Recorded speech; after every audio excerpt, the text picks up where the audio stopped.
Hi everyone! If you're looking for the patch notes, you've come to the right channel. My name's Mac here at the MacGyver7 channel, and today we're going to be covering Outer Worlds in the 1.04 variation that's come out today.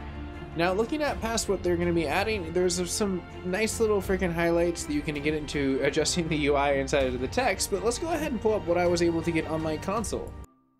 Every so often you rarely get this, but you do get an actual physically good patch note on your list, and this was one of them, and I have to highlight. Sony and that company worked really well together on this one because I'm able to just look here.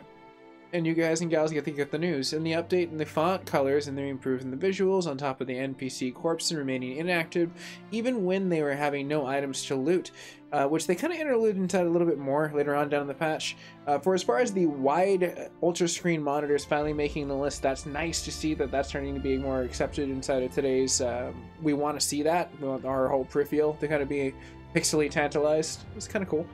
Looking at the ability where they can toggle the sprint, you can do that now without holding down the button, way easier. It was pretty chill to see that on the list.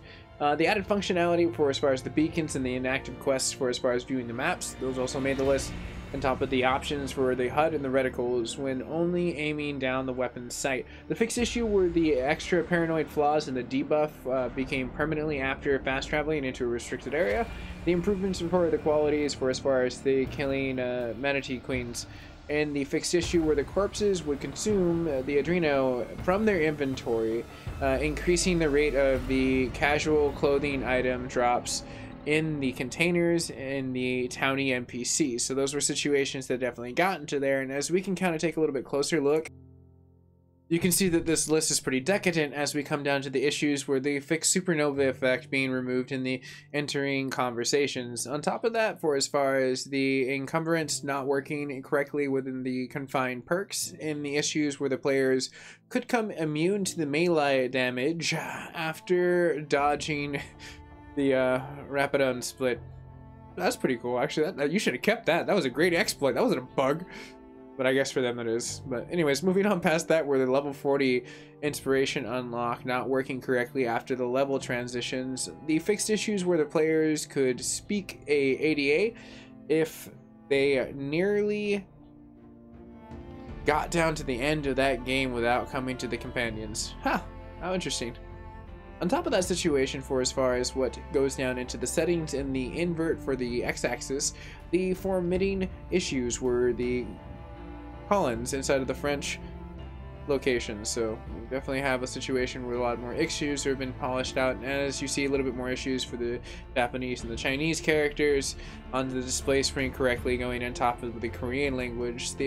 As it variously goes down to it, there's a lot more fixes where a rare crash bug makes the list on top of that situation where you're looking at the situation where starting a new game would come into gameplay. One thing I didn't mention before was the Japanese localization of the vending machine text was an issue that they kind of fixed for the potential crashes after utilizing the Adreno and the pickup and more. That fix has been addressed on top of the issue. The duplication stack for the Adreno persists inside the inventory. The rare crashes with the transistors between levels on top of the actual fixed issues that were certain delayed, even if the events could occur in the new playthrough after basically after it's being triggered through the playthrough. In the previous playthrough, you're going to run into issues because they could have just summed that up a little easier. A fixed rare crash when opening the inventory. Now that's pretty much everything that you're gonna get for as far as the situation on the patch notes for today, which was really easy. So like, you know, sometimes you can really just go to your menu and just select your history on top of there and you're really gonna get this. And you just gotta look at the quality of the company. Sometimes they give this, as you can kind of see, this is the only one that's listed. But this is your boy Max signing off, saying thank you so much for sticking tuned. I appreciate you guys and gals, and if you're new, you can definitely subscribe to the network. Absolutely free, helps me as a creator, and you get free content. Pretty sweet. But, and if you do today, who knows? Maybe we'll see like 5G cheap. That'd be cool.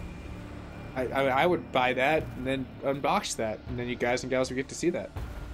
Who knows? Maybe that might be my next unboxing. Anyways, everyone, all tech and subscription humor aside, thank you so much for your time, and I'll see you guys and gals in the near future. Oh, also, you should pick the two videos. Like one YouTube thinks you should pick, and one I think you should pick. Yeah, you should play both and leave comments and say like, I think you picked this, or I think Google's AI picked this. Yeah, I would laugh at that comment. Anyways, everyone, later.